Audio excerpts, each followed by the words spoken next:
Hello, hello. This is Cyborg, And Bumblebee. and we're going to be talking about Absolute. Wonder Woman issues 1 through 3. All right, so this is a very interesting take on Wonder Woman. I will say none of this is how I thought it was going to go. Like, it went completely left for me. Because what I knew about Wonder Woman is not what's going on right now. This book starts off with something happening in Gateway City, and then we go into a flashback, and we see that Diana was raised in hell by Circe. Who was in prison in hell. Mm-hmm. And turns out Diana is the last of the Amazons or Amazonians, and she was brought to Circe by Apollo. And Apollo banned Circe from ever saying the word Amazon. ever. So when you're reading it and Circe is speaking it, all you see is it blacked out.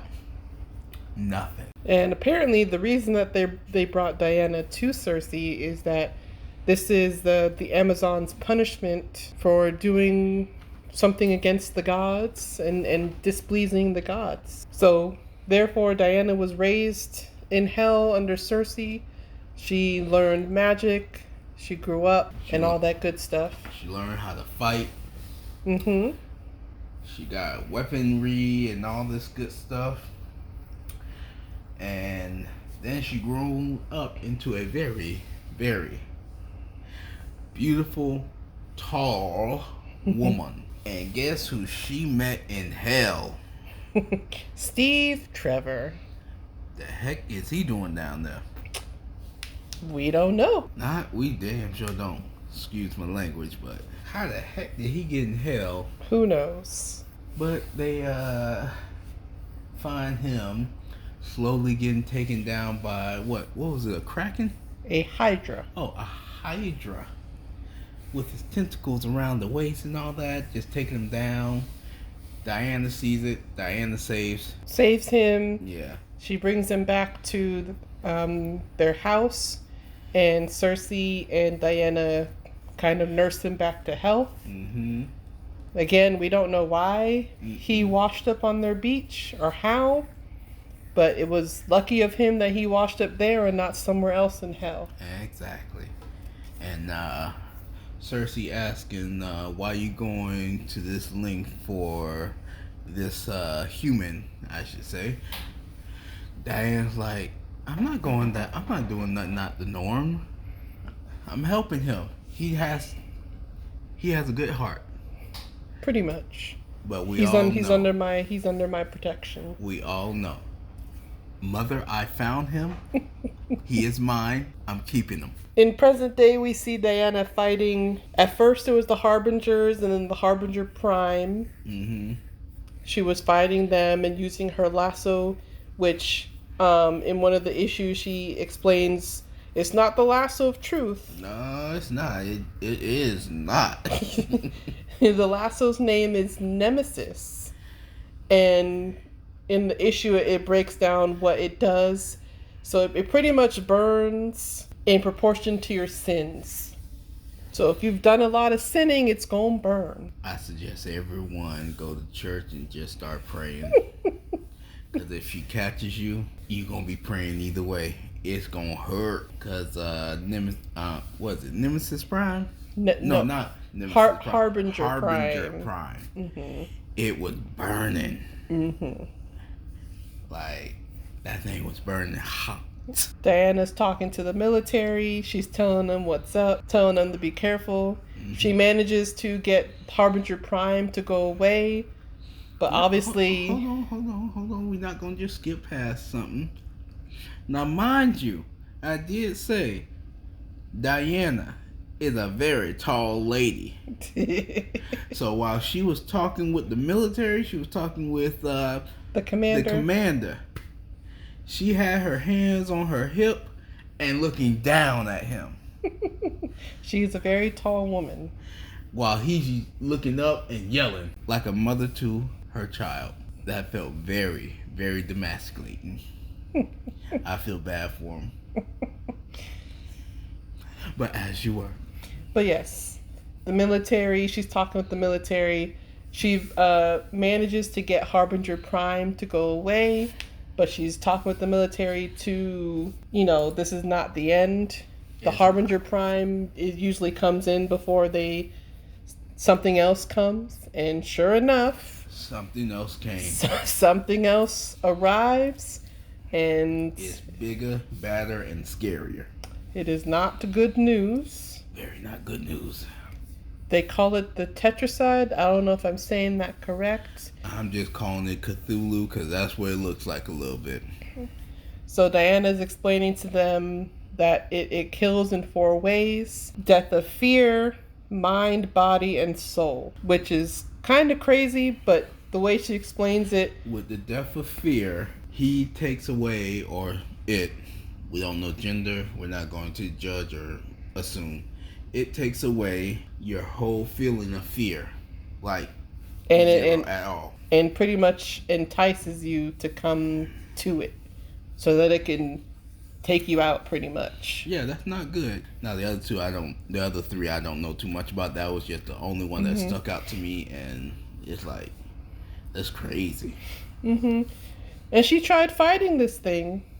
She stuck around for a good minute, but took her arm, took her magical arm, because in another flashback we see that Diana pretty much cut off her own arm to use it as a sacrifice in order to complete a spell to help Steve Trevor get back to the regular world and out of the underworld.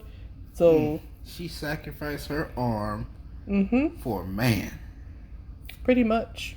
To get him home. And Mother Dearest, isn't her name Cersei again? Mm-hmm. Yeah, Cersei, Mother Dearest, pretty much told her, do you not know what is the price for doing that?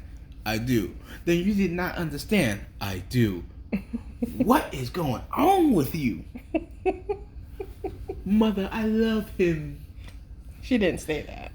But come on, we all... But she felt like he was a good soul, and that, it takes one soul to change the world. So that's why she wanted to help him get back. Mother, I love him. So, but apparently they used magic to give her an arm. Yeah. And that's pretty much what the Tetracide took.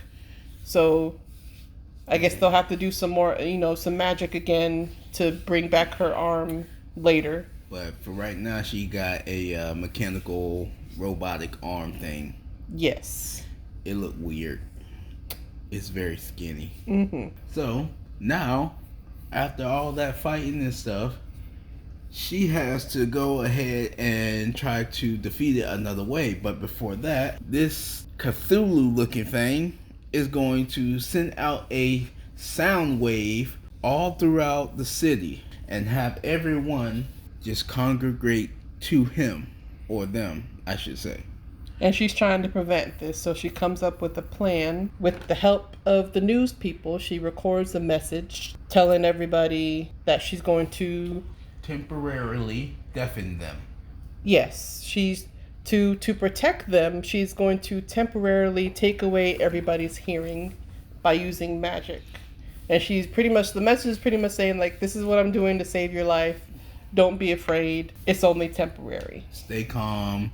Friends, family who are listening to this, please go and gather up other people. Let them know it's going to be okay. It's temporary. We're trying to save your butts. And after all that, she asked them to put that on repeat. Mm-hmm. Do not show me fighting this monster. Or don't show the monster, because the monster's just gonna instill create more fear. Yeah, fear and chaos and panic. While she wants to make sure everybody's calm, cool, collected. Mm-hmm. On another note, before I forget, we meet a character in the book called Barbara, aka Barbara Minerva. We see her at the library, and then we see her bump into Diana later. And apparently she knows or has done research on the Amazons and will probably come into play later to give Diana the history of her people. If you know, you know, this character, Barbara Minerva, is supposed to, or it's supposed to be, or who becomes the cheetah. I don't know if that's going to happen in this book. Again, you know, this is Absolute Wonder Woman, so she might become a friend instead of a foe. Yeah, We'll have to see. that would be interesting. I mean, I'm leaning towards friend because she said that she did her dissertation on the myth of the Amazon, so I'm assuming she's going to kind of be information for Diana, giving her the information of her people, Yeah. and helping her along in that regard. What is Jimmy from Superman? Jimmy Olsen? Yeah, that I think that's what Barbara's gonna be to Superwoman. Okay, I can see that. Yeah, like at least right now that makes the most sense. I'm not gonna say completely yes to that because assuming is the root of all Mess mess ups. ups. So we'll just sit here, wait for the next couple issues, and get back with you on those after the whole series is done. I think it's like a 5-part series. I believe so, 5 or 6. Okay, so we still got a few more reads to do. I think it said issue 3 of 5. Okay. For this storyline. Obviously, the title is going to continue, but the next issues after that will be a new story. Right. So far, it's pretty good. I like it. Not bad. Anything from you, Bumblebee? I believe that's everything that I want to talk about this issue. Oh, the magic itself. She has a sword made by Hephaestus. And for those of you who are not into Greek mythology, Hephaestus is the, how do you say it, blacksmith of the gods. He creates all their weapons and everything that they have. He created a Buster sword, and that thing is big. He also created Nemesis, I believe. I could be wrong. Am I wrong? But I think her mom made the lasso, but he made the sword. But not only that, I'm pretty sure, and I could be wrong on this one, but I don't think I am. He also made this big axe, double-headed axe to be exact. Oh yeah, in issue 3 we see her using an axe. Yeah. Instead of her sword, or she pulls out an axe out of her Bag of holding. That's all I can tell you, because that is literally what it is. Fight me. Yes, she pulls an axe out of her bag instead of the sword. Or well, we see her put the sword away after trying to use it on the Tetracide, and then she pulls out an axe. Yeah. She got a few weapons. I'm pretty sure there's more. And yeah. Now that is the end of what I have to say. Bumblebee, do you have anything else to add? That's it for issues 1 through 3. We will be coming back when issue 4 comes out next month. Check out your local comic book shops to pick up the current issues, or if you, I guess, you know, if you want, you could wait for the trades. But check out your local comic book shop. Keep reading. Yeah. You guys take care. Stay fly.